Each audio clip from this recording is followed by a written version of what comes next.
Saat ini sidang pemeriksaan pendahuluan perselisihan hasil pemilu legislatif 2019 masih berlangsung. Kita langsung bergabung dengan rekan Nadine Utomo di gedung MK Jakarta untuk laporan selengkapnya. Nadine, bagaimanakah jalannya persidangan hari ini?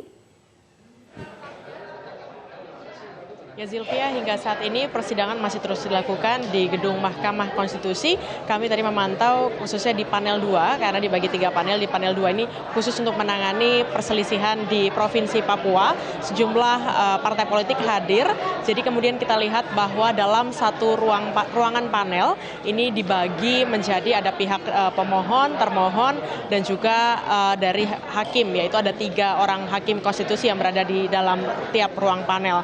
Kemudian dari pihak pemohon ini dilakukan secara bergilir, artinya dari partai politik mana saja yang menjadi pemohon bagi perselisihan sengketa di provinsi itu, maka kemudian diberi kesempatan untuk menyatakan atau membacakan permohonan dari sengketa Pilpres, maksud kami sengketa pemilu legislatif 2019, dan kemudian setelah dibacakan, setelah partai politik selesai membacakan perkaranya, maka akan giliran ke partai politik lain.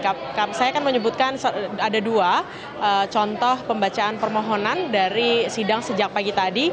Salah satunya ini dari Partai Gerindra, yaitu cukup menarik melihat dari permohonan ini karena dalam satu partai ini merupakan sengketa yang mempertanyakan atau memperselisihkan suara dari satu partai itu sendiri ataupun internal partai, khususnya di DPR RI, Dapil Jatim 1, ini dari caleg yaitu adalah Bambang Haryo, ini menggugat caleg di partainya yaitu Partai Gerindra dengan nomor urut 4 yaitu Rahmat Muhajirin karena ada perbedaan suara yang cukup signifikan yaitu 34.000, dan yang menjadi kekhawatiran dari Bambang ini adalah Rahmat yang mendapatkan suara jauh lebih banyak dari dirinya ini bukan merupakan petahana dan bukan merupakan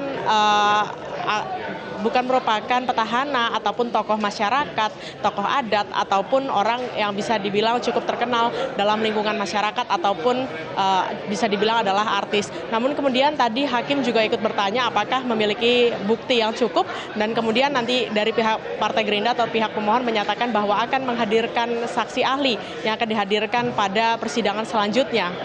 Kemudian yang kedua adalah dari PAN, yaitu yang menyatakan atau menggugat terkait dengan petugas yang ada di kecamatan dan juga di TPS, yaitu adalah PPK dan juga KPPS, tepatnya di Bangkalan Jatim, yang menyatakan bahwa dari penghitungan suara yang dilakukan di TPS ini menyebabkan ada suara PAN yang berkurang karena ada dugaan penggelembungan suara di sejumlah partai yaitu PKB, Gerindra, Golkar, dan juga PDIP. Dan kemudian dari permohonan ini akan dilanjutkan dengan agenda selanjutnya yaitu minggu depan mendengarkan jawaban dari pihak termohon, pihak terkait, dan juga pihak dari Bawaslu. Zilvia. Nadine, sidang perselisihan hasil pemilu legislatif ini dibagi menjadi 3 panel. Bisa Anda jelaskan bagaimana sistem pembagian 3 panel ini dan apa tujuannya?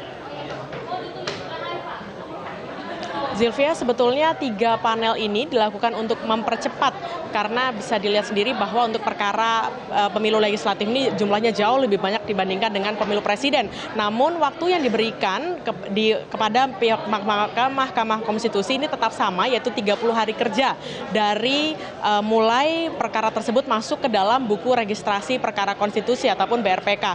Kemudian dari 30 hari ini sekitar 260 perkara sudah masuk ke MK, dan akhirnya dari MK sendiri membagi 3 panel, dan 3 panel ini setiap satu panel ada 3 hakim konstitusi, dan setiap panel ini memiliki hakim konstitusi yang berasal dari 3 unsur yang berbeda, yaitu adalah hakim yang dipilih oleh presiden, hakim yang dipilih oleh DPR, dan juga hakim yang dipilih oleh Mahkamah Agung. Dan kemudian dari setiap panel ini juga ada ketuanya masing-masing, yaitu salah satunya adalah ketua MK sendiri Anwar Usman, ada dari wakil ketua MK juga.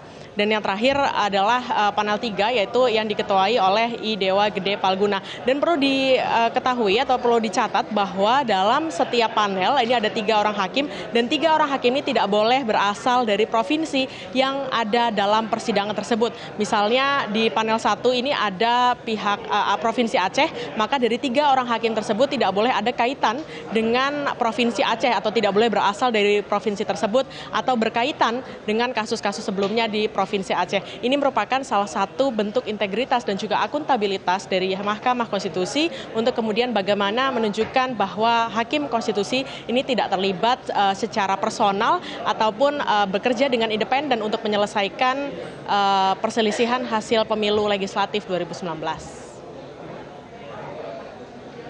Zilvia. Baik, Nadine Utomo melaporkan langsung dari Gedung Mahkamah Konstitusi Jakarta.